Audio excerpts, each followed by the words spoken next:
Yale Real Living Push Button Deadbolt Programming Master Pin Code Setting. The master pin code must be set after the lock is installed. Pin codes can range from 4 to 8 digits in length.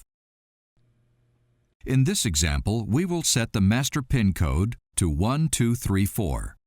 Press the pound key to insert the master pin code setting.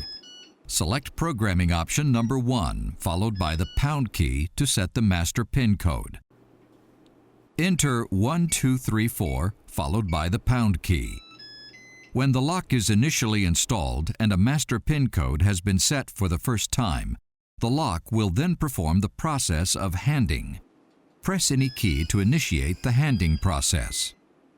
Please note, if the lock is connected to a wireless automation controller, it is recommended that it be programmed through the controller to ensure communication between the lock and the controller unit.